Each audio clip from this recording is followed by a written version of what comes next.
উল্লেখযোগ্য সংখ্যক বিয়ে হয়ে থাকে কোরবানিদের পরে।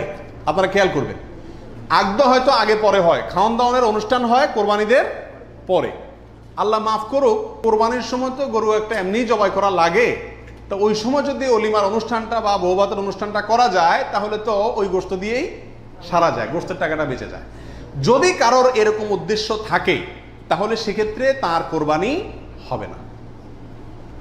আর যদি কেউ মনে করে যে না, ঈদের পরে সবাইকে পাইতে সুবিধা হয় সেজন্য ওই টাইমটাতে করতেছি, অথবা আপনার কোরবানি করলাম অলিমার জন্য আলাদা গরু জবাই করলাম, অথবা আপনার কোরবানির গোশত অলিমার জন্য করি না, আমি অলিমা করলেও একটা গরু দেই, অন্য বছর না থাকলেও একটা গরু আল্লাহর জন্য দেই, এরকম যদি কেউ থাকে তাহলে তার জন্য জায়েজ আছে। আর তা না হলে এই কোরবানির গোশত দিয়ে অলিমা সারা, অনুষ্ঠান সারা, এটা যদি ওই উদ্দেশ্যে করে তাহলে সেক্ষেত্রে এটা কোরবানি হবে না, বরং